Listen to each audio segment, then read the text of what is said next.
The great chamber of the Galactic Council stretched wide and tall, filled with beings from 1,000 different worlds. Ambassador Choi Min-seo stood at the human podium, her dark suit pressed and perfect, her face calm. She had been a diplomat for 20 years, and she knew when someone was about to make a terrible mistake. High Executor Vrexus of the Nigma Empire stood across from her. He was massive, nearly 3 meters tall, with thick armor-like skin that gleamed under the chamber lights. His 4 arms gestured broadly as he spoke, his voice booming through the translation system. The Nigma Empire announces our expansion into the Outer Rim territories, Vrexus declared. These systems are largely empty. Any minor settlements there will be absorbed into our glorious empire. This is not a request. This is a statement of fact. Choi Min-seo pressed the button on her podium. A soft chime indicated she wished to speak. The council arbiter, a floating being of pure energy, acknowledged her. Ambassador Choi of Earth may speak. Thank you, Arbiter, Choi said, her voice steady and clear. The Outer Rim territories are not empty. Humanity has 17 colonies in that region. Nearly 2 million human citizens live and work there. These are our people, our families, our children. Vrexus laughed. The sound echoed through the chamber like thunder. 2 million? The Nigma Empire contains 40 billion souls across 200 worlds. Your colonies are dust specks. They will barely be noticed as we expand. Several council members shifted uncomfortably in their seats. The Nigma Empire was powerful and ruthless. Everyone knew this. Most species had learned to simply move aside when the Nigma wanted something. Choi remained standing, her expression unchanged. High Executor Vrexus, I am here today to deliver an official warning from the United Earth Government. We ask you respectfully to seek a different path for expansion. We are willing to negotiate. We are willing to discuss shared borders and trade agreements. We are willing to find a peaceful solution. Peaceful? Vrexus sneered. You speak of peace because you are weak. Earth joined the galactic community only 50 years ago. You have a small fleet. Your military is scattered across those insignificant colonies. You should be grateful if we allow your people to become citizens of the Empire. We are not asking out of weakness, Choi said quietly. We are asking out of respect for life. We are asking because war serves no one. We are asking because we would prefer to be neighbors rather than enemies. Councillor Thale, a species known for their neutrality and wisdom, leaned forward. Thala's people had been part of the galactic community for thousands of years. They had seen empires rise and fall. Perhaps compromise is possible? Thale suggested carefully. The Outer Rim is vast. Surely both peoples can coexist. Vrexus turned his massive body toward Thale. You would side with these newcomers? These soft-skinned weaklings who barely understand space travel? The Nigma Empire has existed for 8,000 years. We have conquered worlds that made humanity look like insects. We will not be lectured by children. Choi took a slow breath. She had expected this response, but she had hoped for something different. Hope, however, did not change reality. She activated her podium screen and began transmitting a document to every council member present. What you are receiving now is an official diplomatic warning from Earth, she explained. It details our request for peaceful negotiation. It explains our presence in the Outer Rim. It clearly states that while we prefer peace, we will defend our citizens. This is the first warning. We are documenting this moment. First warning? Vrexus laughed again, joined by several of his aides. Will there be a second? A third? Will you send us strongly worded letters while we settle your worlds? This is the behavior of cowards. This is the behavior of people who remember what war costs, Choi replied. We know what it means to fight. We know what it means to lose people we love. We know what it means to make choices that cannot be undone. That is why we warn you now, clearly and officially, do not force our hand. There was something in her tone that made a few council members pause. It was not anger or fear. It was something else, something certain, something sad. Vrexis waved a dismissive hand. The Nigma Empire does not negotiate with lesser species. We will expand into the outer rim within the next standard year. Your colonies can evacuate or be absorbed. That is your choice. And you have a choice as well, Choi said. You can change course. You can seek negotiation. You can avoid this conflict entirely. We are giving you that choice right now. The matter is settled, Vrexis declared. He turned away from Choi, addressing the full council. Let this be known to all. The Nigma Empire does not yield. We do not compromise. We take what we require, and lesser species adapt or disappear. This has been our way for 8 millennia, and it will continue. The council session ended shortly after. Most representatives filed out quietly, avoiding eye contact with either the humans or the Nigma.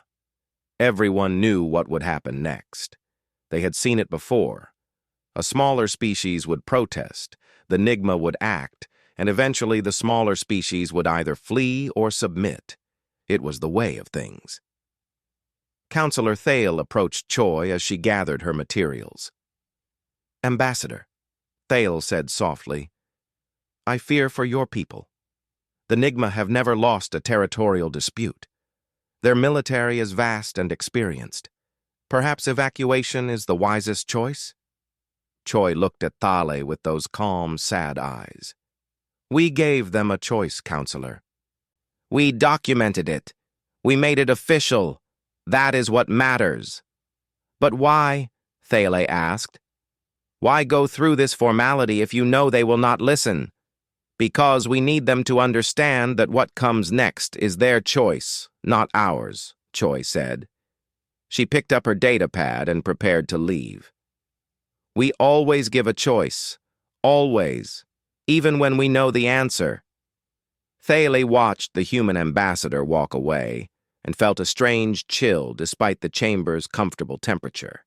There was something in those words that felt like a door closing, like a timer starting, like a last chance being offered to someone who did not understand its value. In the Nigma section, Vrexis was celebrating with his aides, planning the expansion, discussing which human colonies would be easiest to absorb first. He had already forgotten the warning. It meant nothing to him, but the official record now contained a document, time-stamped and witnessed by the entire Galactic Council. A document that clearly stated humanity's position, a document that offered peace and warned of consequences. The first warning had been delivered. It would not be the last.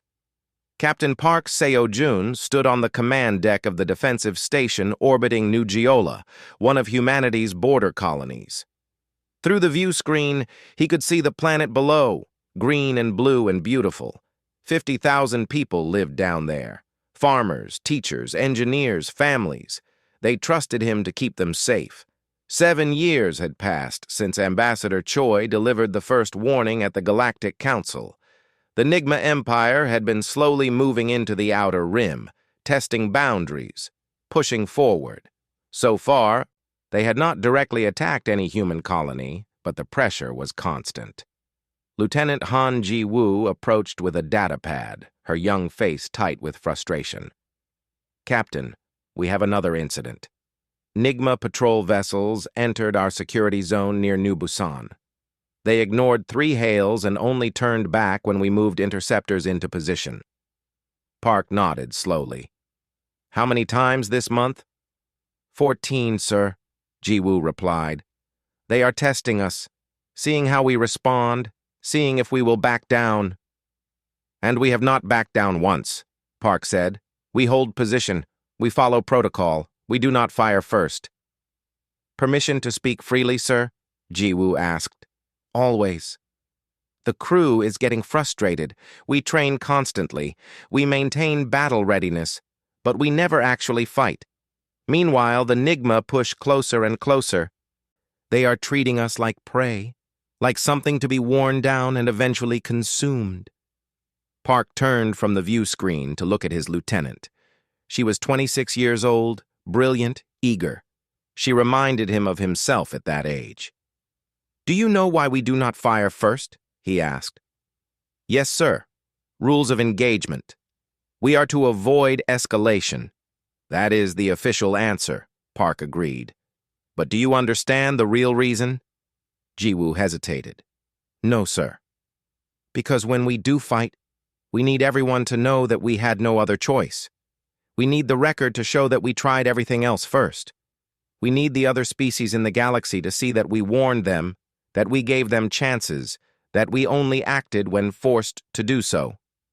Before Jiwoo could respond, an alarm sounded across the command deck. The tactical officer called out, "Contact! Multiple Nigma vessels dropping out of faster-than-light travel. Vector shows they are heading directly for the colony." Park moved to the tactical display. 10 Nigma warships, larger than their usual patrol vessels. This was different. This was not a test. "Send the evacuation signal to the planet," Park ordered. "All civilians to shelters. Bring all defensive platforms online. Scramble our interceptors, and open a channel to the Nigma commander." The view screen changed to show a Nigma officer in full battle armor. Commander Zethrak, according to the identification systems. He looked eager for violence. "This is Captain Park Eseo Jun of the Earth Defense Force," Park said calmly. "You have entered restricted space around New Geola colony. This is a formal warning. Turn back now, or we will consider this an act of war." Zethrak bared his teeth in what might have been a smile. "Your warning means nothing, human. The Nigma Empire claims this world. You have 1 hour to evacuate your people before we begin landing operations." "Commander Zethrak, I am sending you a document," Park said. He transmitted the file even as he spoke.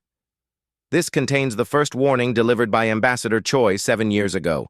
It contains the treaties and agreements that establish this colony as Earth territory. It contains our offer to negotiate, and it contains this, the second formal warning. Leave now, and this matter ends peacefully." "You have 1 hour," Zethrak repeated. "After that, any vessels or installations remaining will be destroyed. Your little station included." He cut the transmission. Governor Yoon Da-eun's face appeared on a secondary screen. She was planet-side, coordinating the civilian evacuation. "Captain, we need at least 4 hours to get everyone to proper shelter. The outlying farms cannot reach the main settlements in 1 hour." "I understand, Governor," Park said. "Continue evacuation procedures. We will buy you the time you need." Jiwoo moved closer to Park and lowered her voice. "Captain, we have 6 combat vessels and this station against 10 Nigma warships. The tactical computer gives us a 19% chance of victory." Park smiled slightly. "The tactical computer does not have all the information." 53 minutes later, the Nigma fleet began moving toward the planet. Park watched them approach on the display, counting down the seconds. When they crossed the final boundary marker, he gave the order. "All ships, execute Protocol Anvil." The 6 Earth vessels, which had been positioned defensively around the station, suddenly accelerated to speeds that should have been impossible. They moved so fast that the Nigma sensors could not track them properly. Within 30 seconds, each Nigma vessel had 3 Earth ships around it, weapons locked. But the weapons did not fire. Instead, focused electromagnetic pulses shut down the Nigma ship's engines and weapons systems. No explosions, no deaths, just 10 disabled warships drifting in space. Zethrak's voice screamed through the communication channel. "What have you done? You have no technology like this. Earth vessels cannot move that fast." "We can," Park said simply. "We chose not to show you until necessary. Commander Zethrak, your ships are disabled but intact. Your crews are unharmed. We are dispatching recovery teams to ensure life support remains functional. In 4 hours, we will tow your vessels out of our space and restore your systems. You will return to the Nigma Empire and deliver this message." He transmitted another document. this one marked with official seals and timestamps. This is the second warning. The first was delivered 7 years ago at the Galactic Council. You ignored it. This is your second chance. If the Nigma Empire attacks human colonies again, we will not disable your ships. We will not show mercy. There will be no third warning before we respond with full force, but there will be a third warning before we take final action. Do you understand? Zethrak said nothing. His face showed shock and confusion. Do you understand? Park repeated, his voice harder now. I understand, Zethrak finally said. 4 hours later, true to his word, Park had his ships tow the disabled Nigma vessels to the border and restore their systems. The Nigma crews were unharmed, though their pride was deeply wounded. As they prepared to depart, Park opened one final communication. Tell your superiors that Earth does not want war. We want peace. We want to coexist, but we will defend our people. That has not changed since the first warning. It will not change. The Nigma fleet limped away. On the command deck of the defensive station, Jiwoo approached Park again. Sir, why did we not destroy them? We had them completely at our mercy. It would have sent a stronger message. It sent exactly the message we needed, Park said. We showed them that we are stronger than they believed. We showed them that we could have killed them but chose not to. And most importantly, we documented everything. The second warning is now on record. The Galactic Council will see it. Every species will know that we gave them another chance. You think they will learn? Jiwoo asked. Park looked at the planet below, where families were emerging from shelters, where children would sleep safely tonight. I think they will report that humans are weak because we did not destroy them. I think they will report that we hesitated, and I think that means we will need to deliver a third warning eventually. And then? And then it will be their choice what happens next, Park said quietly, just like it was their choice today. In the Nigma Empire's military headquarters, Zethrak delivered his report. He described the human ship's impossible speed and their weapons that disabled without destroying. He reported the warning and the documents. His superiors listened, and when he finished, the High Commander spoke. They could have destroyed you, but did not. This means they are afraid to fight a real war. They are hoping we will back down, increase patrols in human space, continue pressure on their colonies. These warnings mean nothing. The second warning, like the first, was ignored, but it was documented, recorded, time-stamped, witnessed. And the count continued. 2 warnings delivered. 1 more before the final door closed. Admiral Kang Tae-yang watched the Nigma invasion fleet approach New Jeju through the tactical display. 300 warships, the largest military force the Empire had assembled in a century. They were coming for a human colony world of 250,000 civilians. This was not a border skirmish. This was an invasion. 6 more years had passed since Captain Park delivered the second warning. The Nigma Empire had continued their pressure campaigns, continued their violations of human space, continued to treat Earth's diplomatic protests as jokes, and now they had decided to take what they wanted by force. Admiral, we are receiving a transmission from the lead Nigma vessel, reported the communications officer. It is High Executor Vrexus himself. The same Vrexus who had laughed at Ambassador Choi 13 years ago.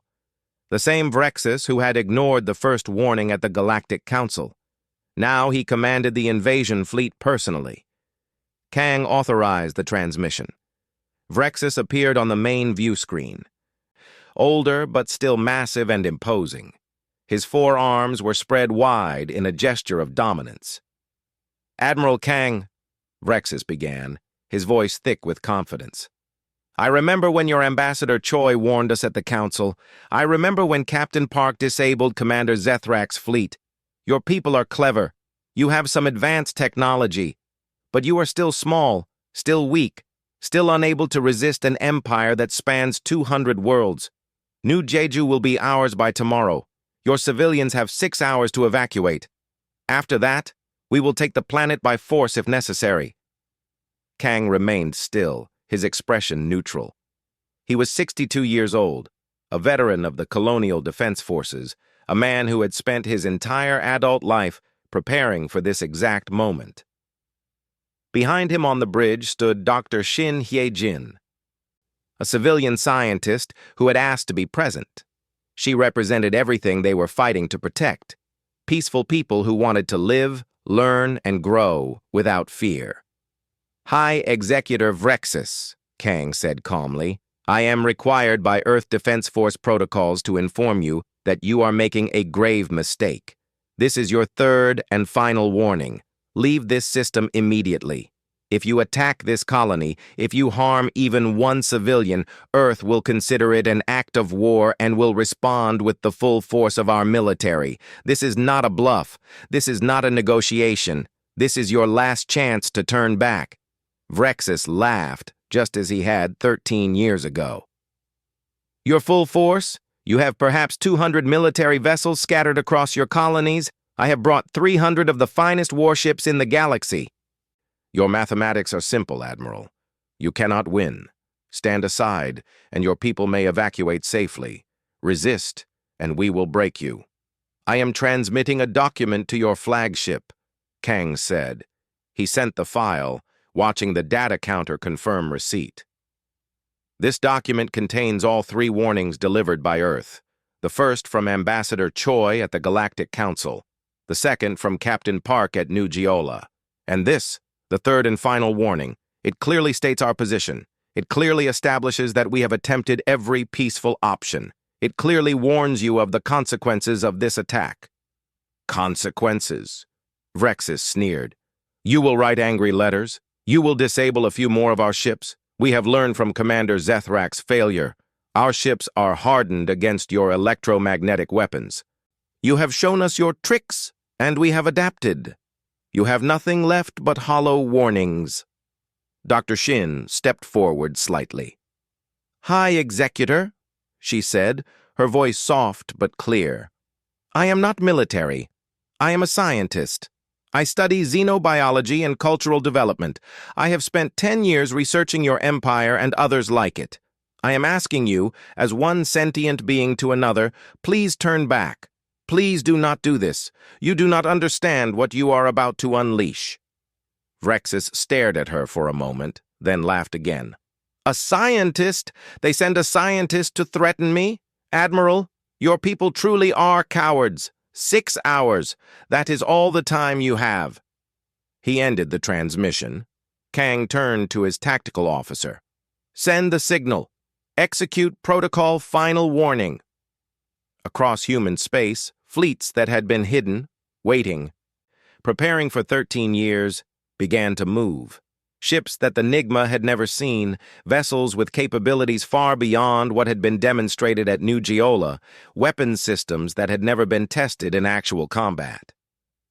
Earth had been preparing for this moment, hoping it would never come, but ready when it did. Within 8 minutes, the space around New Jeju filled with human vessels. Not 200, not even 300. 800 combat ships materialized, each one positioned with perfect precision around the Nigma fleet. The Nigma sensors screamed alerts as they detected ship after ship appearing from faster-than-light travel. Kang opened communication channels to every Nigma vessel simultaneously. "This is Admiral Kang Tae-yang of the Earth Defense Force. You are surrounded. Your fleet is outnumbered nearly 3-1. But we do not want to fight you. We want you to leave. High Executive Vrexus, this is the 3rd warning. It is the final warning. After this, there will be no more chances. Leave now." For the first time, Vrexus looked uncertain. His tactical officers were shouting reports in the background. His confidence had cracked, but his pride remained. "You are bluffing. You could not have hidden such a fleet. This is some kind of trick." "It is no trick," Kang said. "For 13 years, we hoped we would not need these ships. We hoped you would accept our offers of peace. We hoped you would understand that we simply want to coexist. But we are not naive. We prepared, we built, we trained, and now we are asking you one final time to turn back." Vrexus's face showed a battle between pride and fear. Pride was winning. "The Nigma Empire does not retreat. We do not surrender. If you want to stop us, you will have to destroy us." "I was afraid you would say that," Kang said quietly. "Very well. All ships, execute protocol containment, disable the Nigma fleet. No casualties. Repeat, no casualties." What happened next would be analyzed by military historians for generations. The human fleet moved with inhuman precision, as if 800 ships were controlled by a single mind. Energy weapons disabled shields. Electromagnetic pulses shut down weapon systems. Tractor beams locked onto Nigma vessels and held them in place. In 47 minutes, the entire Nigma invasion fleet was rendered helpless. Not a single shot had been fired to kill. Not one Nigma vessel had been destroyed. Not one crew member had been harmed. It was the most complete military defeat in galactic history, accomplished without a single death. Kang ordered a shuttle prepared. He, along with the security team and Dr. Shin, boarded Vrexus's flagship. They found the High Executor in his command chamber, surrounded by disabled systems and confused crew members. "Come with me," Kang said. They escorted Vrexus to a conference room on the human flagship. There, Kang opened 3 files on the large view screen. 3 documents, all marked with official seals, all time-stamped and witnessed. "This is the first warning," Kang said, pointing to the first document. "Delivered 13 years ago by Ambassador Choi Min-seo. It offered peace. It offered negotiation. You laughed at it." He pointed to the second document. "This is the second warning. Delivered 6 years ago by Captain Park Seo-jun. It demonstrated our capabilities. It showed mercy. It explained that continued aggression would have consequences. You ignored it." He pointed to the third document. "This is the third and final warning, delivered today. It gave you one last chance to turn back. You refused." Vrexus stared at the documents, his expression unreadable. Ambassador Choi Min-seo entered the room. She was older now, her hair streaked with gray, but her eyes were still calm and certain. "High Executor Vrexus, we meet again. Do you remember what I told you at the council chamber? I said we were giving you a choice. This was that choice. 3 chances, 3 warnings, all documented, all official, all offered in genuine hope that you would change course." "What happens now?" Vrexus asked, his voice much smaller than before. "Now you return to your empire," Choi said. "You tell them what happened here. You tell them that if the Nigma Empire attacks humanity again, we will not show restraint. We will not disable ships. We will not offer warnings. We have given 3. That is all we will ever give. The next time we will defend ourselves with every weapon we possess, and we will not stop until the threat is eliminated. Do you understand?" Vrexus nodded slowly. For the first time since they had met, he looked at humans and saw something other than weakness. He saw patience that had limits. He saw mercy that could be withdrawn. He saw a species that had given every possible chance for peace and had been forced to demonstrate that their kindness should not be mistaken for helplessness. "We will release your fleet," Kang said. "You will return to Nigma space, and you will deliver our message. 3 warnings, no more." The Nigma fleet was released and returned home in disgrace. Across the galaxy, species that had been watching the conflict fell silent. The humans, the newcomers, the ones who had seemed so weak and diplomatic, had revealed themselves to be something else entirely. Counselor Thale sent a message to Ambassador Choi. "Why did you wait so long? Why give them 3 chances when they clearly would not listen?" Choi's response was simple.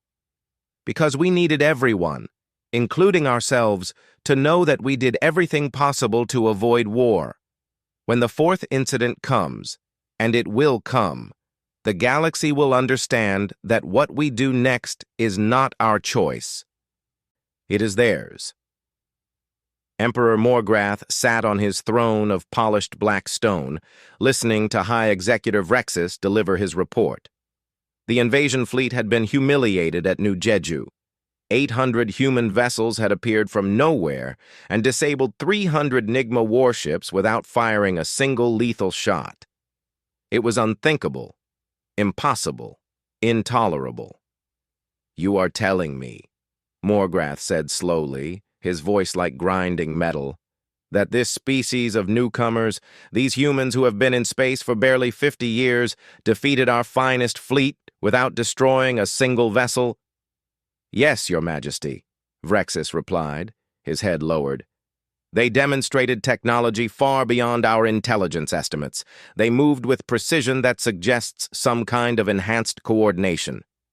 And they offered us a chance to retreat before engaging."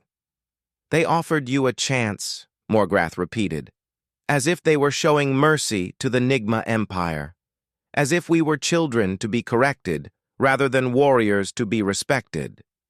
Across human space, General Im Kyung-soo reviewed the intelligence reports flooding in from border stations and monitoring posts.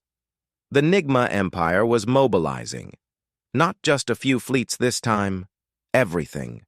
Every warship, every soldier, every resource the Empire could spare. They were preparing for total war. Im contacted Earth Command with her assessment. "They are not going to accept what happened at New Jeju. Their pride will not allow it. We humiliated them in front of the entire galaxy. They will attack with everything they have." President Nam Soo-bin appeared on the communication screen, her face grave. "How long do we have?" 3 months, maybe 4, Im replied. "And General, they will not target military installations this time. They know they cannot beat us ship to ship. They will target civilians. They will try to hurt us where we feel it most." "Then we prepare," Nam said. "Full mobilization. Every defense platform, every ship, every soldier. And Im, prepare contingency plans for counteroffensive operations. If they attack our civilians, we will have no choice but to end this threat permanently." 6 months after the New Jeju incident, the Nigma Empire struck. Not at one world. Not at 2. They launched coordinated attacks on 12 human colonies simultaneously. Massive bombardments from orbit. Kinetic weapons raining down on cities. No warnings, no demands for surrender, just destruction. On the colony of New Incheon, a kinetic round struck the central habitat dome. 15,000 people died instantly. On New Gwangju, orbital bombardment destroyed 3 farming communities. 8,000 dead. On New Daegu, they targeted schools and hospitals. 23,000 dead, most of them children. In the first hour of the attack, the Nigma Empire murdered 67,000 human civilians. Commander Lee Jae-hoon was on New Incheon when the attack came. He had been visiting family, on leave for the first time in 3 years. He was having lunch with his sister and her 2 children when the bombardment began. He survived because he was in a reinforced building. His sister did not. His nephew and niece did not. He stood in the ruins, holding his niece's favorite toy, and felt something break inside him. The response from Earth was immediate and absolute. Every military vessel, every soldier, every weapon system that had been held in reserve was deployed. But this time, there were no warnings. There were no offers to disable rather than destroy. There were no chances to retreat. The 3 warnings had been given. The Nigma Empire had ignored all of them. Now there would be consequences. General Im Kyung-soo coordinated the response from Earth Command. "All fleets, you are authorized for lethal force. Rules of engagement are lifted. Protect our civilians and destroy any Nigma military vessel that poses a threat. Repeat, destroy on sight." The human fleets that had been hidden, waiting, preparing for this moment, descended on the Nigma invasion forces like a storm. At New Incheon, 15 Nigma warships were bombarding the ruins when 30 human vessels appeared. The battle lasted 4 minutes. Every Nigma ship was destroyed. No survivors. At New Gwangju, the Nigma fleet tried to retreat when human reinforcements arrived. They were not allowed to leave. Every vessel was hunted down and eliminated. Across all 12 battle sites, the pattern repeated. human forces appeared in overwhelming numbers, fought with cold precision, and left no enemy vessels intact. The Nigma invasion forces were annihilated, but Earth did not stop there. Commander Lee Jae-hoon, still holding his niece's toy, volunteered for special operations. "I want to make sure they can never do this again," he told Im during his briefing. "You understand what we are asking you to do?" Im said carefully. "We are not just defending anymore. We are going to dismantle their ability to wage war." "I understand," Lee said. His voice was empty of emotion. "They killed children. They targeted hospitals. They murdered civilians deliberately. I understand perfectly." Lee led teams of specialists into Nigma space. They did not attack civilians. They did not target cities. They destroyed military infrastructure with surgical precision. Shipyards were reduced to debris. Weapons manufacturing facilities were eliminated. Communication networks were disrupted. Supply lines were severed. The Nigma Empire had spent 8,000 years building their military might. In 6 weeks, humanity dismantled it. Emperor Morgrath watched his empire crumble with disbelief. Report after report came in of defeats, destroyed fleets, crippled infrastructure. He sent desperate messages to the Galactic Council, demanding they intervene, demanding they stop the human onslaught. Councillor Thale delivered the Council's response personally. "Your Majesty, we cannot help you. The humans delivered 3 formal warnings. All were documented. All were witnessed by the Council. You ignored everyone. You attacked their civilians deliberately. You murdered children. The human response, while devastating, has been measured against legitimate military targets. They have not attacked your civilian population. They have not bombarded your cities. They are doing to your military exactly what you tried to do to their people." "Then you are allowing them to destroy us?"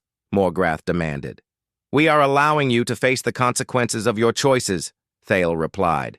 "You were warned. 3 times. You chose this path." In Earth Command, General Im reviewed the strategic situation with President Nam. The Nigma military has been reduced by 78%. They no longer have the capability to launch offensive operations against any significant target. Their shipyards are destroyed. Their weapons production is offline. Emperor Morgrath is trying to negotiate surrender terms. "What are our losses?" Nam asked. 423 ships damaged or destroyed, Im reported. 41,000 military casualties, and 67,000 civilians murdered in the initial attack. Nam closed her eyes for a moment. Over 100,000 dead because they would not listen to 3 simple warnings. "There is something else you need to know," Im said. "Our intelligence teams have been analyzing Nigma Empire records. The Empire is not what we thought it was." "Explain." "The Nigma species themselves only number about 12 billion. But the Empire claims to contain 40 billion citizens. We investigated the discrepancy. The Empire is actually a forced federation. 47 different species conquered over 8,000 years. They are ruled by the Nigma through military occupation. Most of those subject species would prefer independence." Nam looked at the tactical display showing Nigma space. "How many of those species would revolt if they had the chance?" "Most of them," Im replied.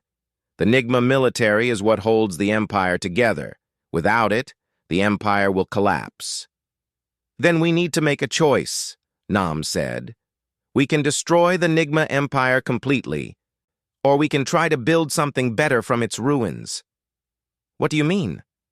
Nam turned from the display to look at Im directly. "We gave them 3 warnings because we wanted them to have every chance to choose peace. They chose war instead, and they paid the price. But the people living under Nigma rule did not make that choice. They are victims just like our civilians were. We can liberate them." "That would be a massive undertaking," Im warned. "It would require us to occupy Nigma space, to maintain stability, to help dozens of species rebuild." "Yes, it would," Nam agreed. "But it would also ensure that the Nigma Empire can never threaten anyone again.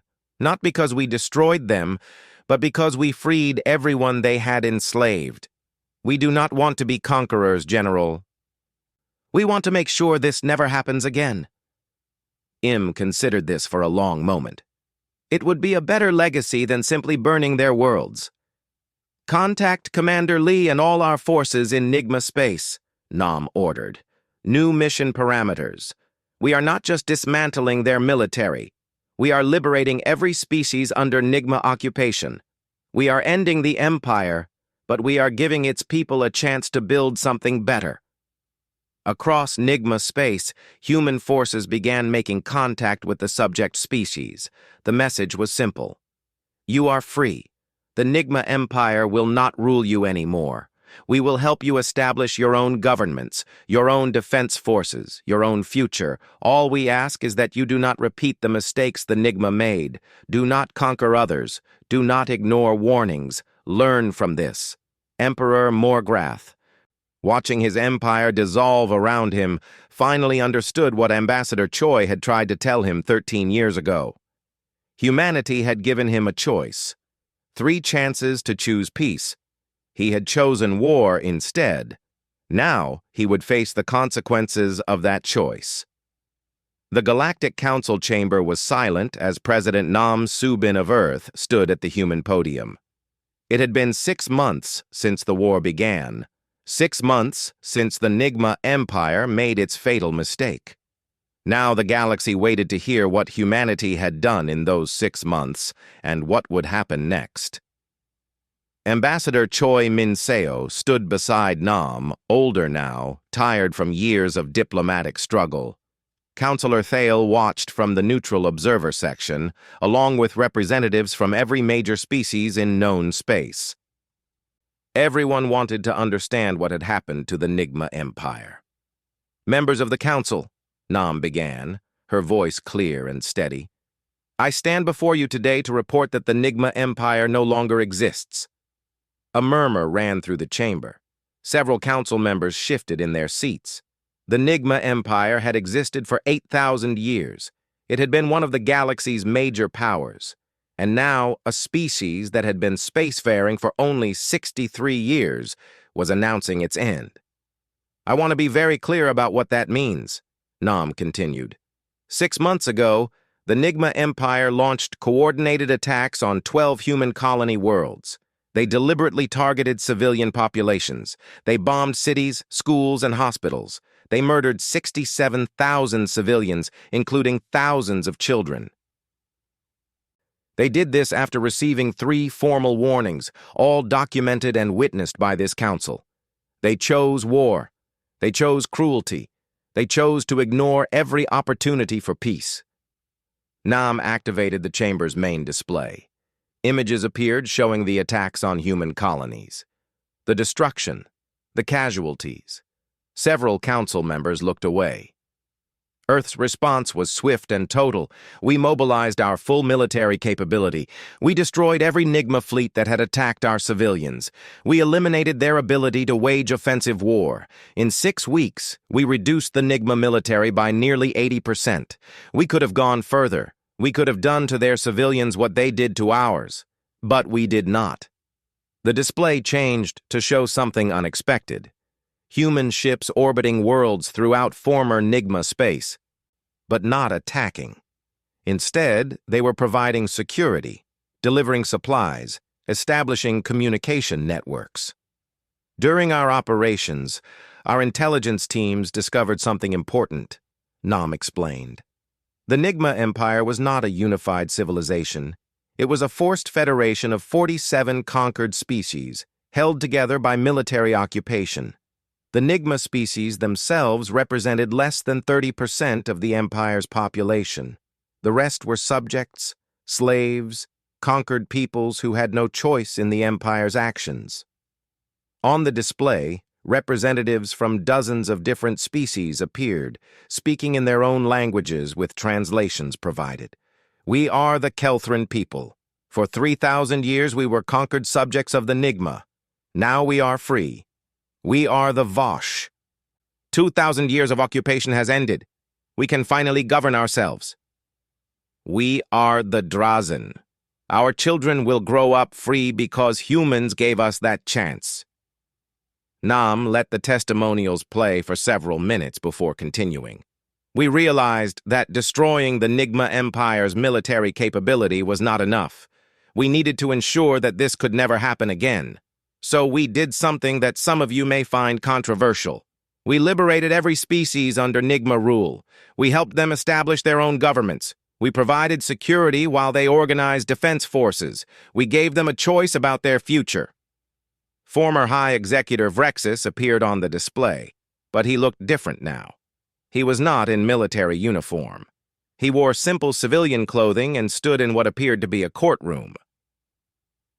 The Nigma military leadership, including those who ordered attacks on human civilians, are being tried for war crimes, Nam explained. Not by human courts. By courts established by the former subject species of the Empire. They are facing justice from the people they ruled over for thousands of years. The trials are being conducted fairly, with full legal representation, because we believe in justice, not revenge. The display changed again, showing reconstruction efforts across former Nigma space. Human engineers working alongside local species to rebuild infrastructure, medical teams providing care, teachers helping establish schools. The Nigma people, the civilians who had no part in their leadership's decisions, are being given the same opportunity as everyone else, Nam said. They can join the new Confederation of Free Species, or they can establish their own independent government. We are not punishing them for what their leaders did. We are holding their leaders accountable while giving everyone else a chance to build something better. Counselor Thale stood, requesting permission to speak. The arbiter granted it. President Nam, Ambassador Choi, Thala began. I must ask the question that many here are thinking. Why did you do this? You could have simply destroyed the Nigma military and left. You could have taken territory as compensation for your losses. You could have established your own empire over those 47 species. Why spend your resources helping them become independent? Choi stepped forward to answer. Because we remember what it is like to be underestimated. We remember what it is like to be dismissed as insignificant. We remember what it means to struggle for the right to exist as we choose. We gave the Nigma Empire 3 warnings because we hoped they would see us as equals and choose peace. They did not. But that does not mean we should repeat their mistakes. We did not want this war, Nam added. Every warning was genuine. Every offer of negotiation was sincere. We would have preferred to be neighbors with the Nigma Empire, to trade and learn from each other, to coexist peacefully. They chose differently. But the people living under their rule did not make that choice. They deserve better than to simply exchange one conqueror for another. A representative from one of the former subject species requested permission to speak. The arbiter recognized Kelthrin Representative Java, leader of a people who had been conquered by the Nigma 3,000 years ago. I want this council to understand what humanity did for us, Java said, her translator rendering her words in common language. When human ships arrived in our system, we expected to be conquered again. We expected new masters to replace the old ones. Instead, they asked us what we wanted. They helped us hold our first free elections in 3,000 years. They protected us from Nigma loyalists who tried to maintain control. And then when we were stable, they offered to leave. They did not demand tribute. They did not claim territory. They simply asked if we wanted to be friends. Other representatives from liberated species spoke, each telling similar stories. Humanity had come as liberators, not conquerors. They had given medical aid, technical assistance, and education, but always with respect for local autonomy. The display changed one final time, showing a map of the former Nigma Empire. Where once there had been one large territory controlled by military force, there were now dozens of independent territories, each governed by its own people. Many had formed a voluntary confederation for mutual defense and trade. The Nigma homeworld was marked as one independent territory among many, no longer special, no longer dominant. The Nigma Empire no longer exists, Nam repeated. But the Nigma people do.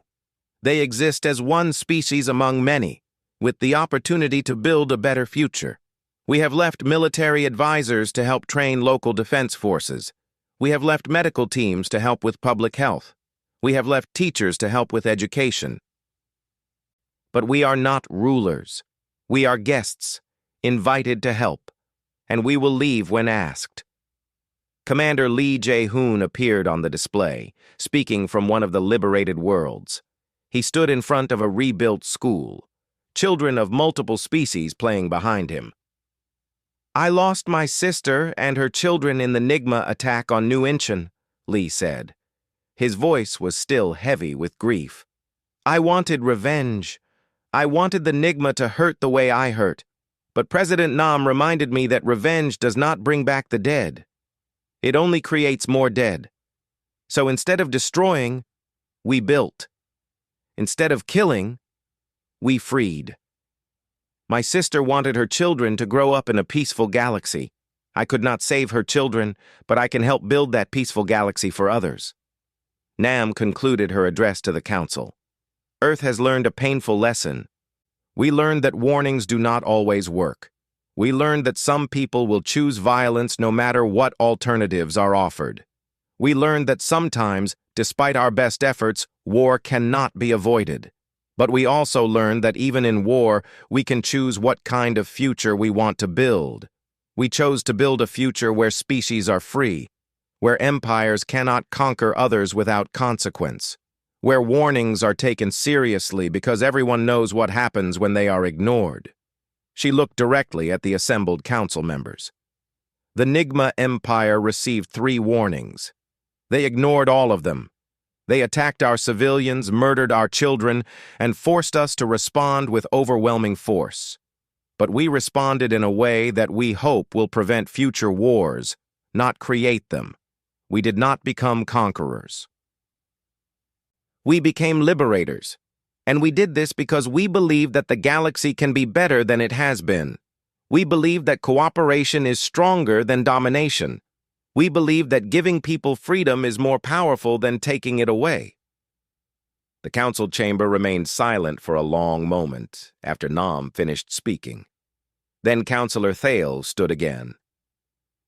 President Nam, Ambassador Choi, on behalf of the Galactic Council, I want to say something that should have been said 13 years ago when you delivered your first warning. We should have listened. We should have taken your concerns seriously.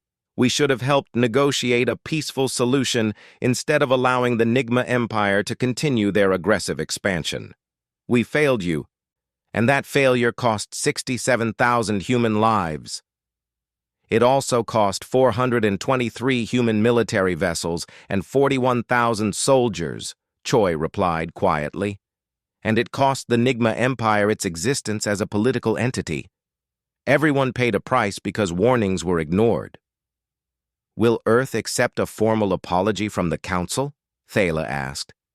We will, Nam said, but we ask for something more than words. We ask that this Council establish protocols for responding to aggressive expansion by any member species. We ask that formal warnings be taken seriously and investigated promptly. We ask that the galaxy learn from this tragedy so it never happens again. That is reasonable, Thala agreed. I will propose such protocols at our next session. As the council session concluded, representatives from across the galaxy approached the human delegation. Some offered condolences for human losses. Some expressed admiration for how Earth had handled the aftermath. Some asked questions about the Confederation of Free Species forming in former Nigma space. A young Nigma civilian approached Ambassador Choi hesitantly. She was not military, just an ordinary person who had lived under the Empire's rule without understanding its cruelty. Ambassador, the young Nigma said, her voice shaking, I want you to know that many of my people are ashamed of what our leaders did. We did not know they had ignored your warnings. We did not know they attacked your civilians deliberately. When we learned the truth, we were horrified. Thank you for not punishing us for their crimes. Choi looked at the young woman with those calm, sad eyes that had watched so much tragedy unfold. Your leaders made terrible choices, but you are not responsible for their choices. You are only responsible for your own. What will you choose now? To build something better, the young Nigma replied. To make sure this never happens again. To be worthy of the mercy you showed us. Then the galaxy will be better for it, Choi said. That evening, President Nam and Ambassador Choi stood together in the observation deck of the human flagship, looking out at the stars. So much had happened since that first warning 13 years ago. So many lives lost. So much pain and destruction. But also liberation, freedom, and hope for a better future. Do you think we did the right thing? Nam asked. We gave them 3 warnings, Choi replied. We tried everything we could to avoid war. When war came, we fought to win but not to destroy. We ended an empire but freed its people. If that is not doing the right thing, I do not know what is. The Nigma Empire no longer exists, Nam said softly, echoing her words to the council, but maybe something better can exist in its place. Maybe, Choi agreed. Time will tell, but at least we gave them a chance. That is all we can ever do. Give people a chance to choose better. The rest is up to them. They stood in silence, watching the stars, thinking about all those who had died because warnings were ignored, and hoping that future generations would remember this lesson. 3 warnings, 3 chances, 3 opportunities to choose peace. The Nigma Empire had ignored them all, and the consequence was their end. But from that end, something new was growing. Something that might, perhaps, be better than what came before. That was the human way. Warn 3 times, fight when forced, build something better from the ruins, and always, always give people a chance to choose a better path, even when they had chosen poorly before. The galaxy would remember what happened to the Nigma Empire. They would remember the 3 warnings, and perhaps, when future conflicts arose, others would remember to listen when humanity offered peace, because they had seen what happened when those offers were refused. The Nigma Empire no longer existed, but the lesson of its fall would exist for generations to come.